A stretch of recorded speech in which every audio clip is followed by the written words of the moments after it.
রাত পেরোলেই নবমী, এখনো হাতে রয়েছে একটা গোটা দিন প্যান্ডেল হপিং এর জন্য। আর পায়ে হাঁটা কম দূরত্বের মধ্যে যদি তোমরা অনেক ঠাকুর দেখতে চাও তাহলে অনায়াসেই চলে যেতে পারো বিধাননগর। বিধাননগর ট্রেন থেকে নেমে স্টেশনে যে পাশেই থাকো না কেন, 1 নম্বরের দিকে যাবে তোমরা। 1 নম্বরে যে ব্রিজটা আছে, ওভারব্রিজ থেকে নেমে ডান হাতে রাস্তা ধরে ফুটপাথ ধরে এগোলে ডান হাতে তোমরা পেয়ে যাবে তেলেঙ্গা বাগান, কর বাগান আর পল্লীশ্রীর পুজোগুলো।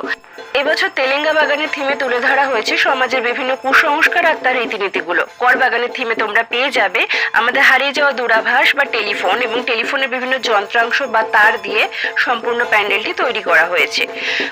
পল্লীশ্রীর পুজোর থিম প্রদীপ। এখানকার প্রতিমার হাতেও রয়েছে প্রদীপ ধরা। মা এখানে প্রদীপের আলোয় পুরো জগৎকে আলোকিত করছেন। এক অভূতপূর্ব অনবদ্য মূর্তির দেখা পেয়ে যাবে তোমরা এখানে।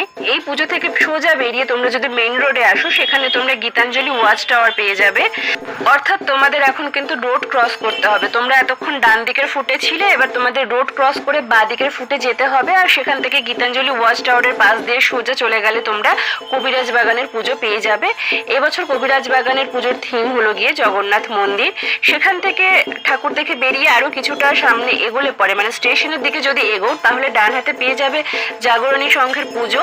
এই বছরের এখানে পুজোর থিম হলো গিয়ে সোলার কাজ, অর্থাৎ ডাকের কাজ। মানে যে সোলার কাজ এখন হারিয়ে গিয়েছে সম্পূর্ণ। আগেকার দিনে ঠাকুরকে তো সম্পূর্ণ সোলার দিয়ে সাজানো হতো, সোলার বিভিন্ন অলংকার, সোলার মুকুট, তো সেটা হারিয়ে গিয়েছে আজকালকার দিনে, প্রায় বিলুপ্ত হয়ে গিয়েছে। তো সেই থিমটাকে তুলে ধরা হয়েছে এখানে। এই পুজোটা দেখে তোমরা যদি স্টেশনের দিকে আরো একটু এগিয়ে যাও, তাহলে তোমরা পেয়ে যাবে বিধান সংঘের পুজোটা। বিধান সংঘে এবারে পুজোর থিম হচ্ছে গিয়ে ফেলনা, মানে এক্সাক্ট নামটা আমার মনে নেই, আমি বলছি ফেলে দেওয়া জিনিসপত্র, যে সমস্ত যেমন ধরো জলের পাইপ, ঠিক আছে, ভাঙা কাচের বোতল, ড্রাম, তো টায়ার সাইকেলের বা গাড়ির টায়ার, এই সমস্ত কিছু দিয়ে কিন্তু পুরো প্যান্ডেলটাকে সাজানো হয়েছে খুব সুন্দরভাবে। আর প্রতিমাটিও কিন্তু এই ফেলে দেওয়া জিনিসপত্র দিয়েই তৈরি করা হয়েছে। একবার গিয়ে দেখতে পারো, খুব ভালো হয়েছে এখানকার পুজো। এরপর তোমরা সোজা এখান থেকে ঠাকুর দেখে বেরিয়ে চলে যাবে 4 নম্বরের দিকে।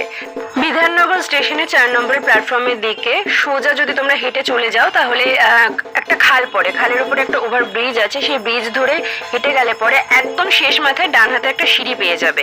সেই সিঁড়ি দিয়ে নেমে সোজা হেঁটে 2 মিনিট গেলে পরে তোমরা দক্ষিণদারি ইউথসের পুজোটা পেয়ে যাবে।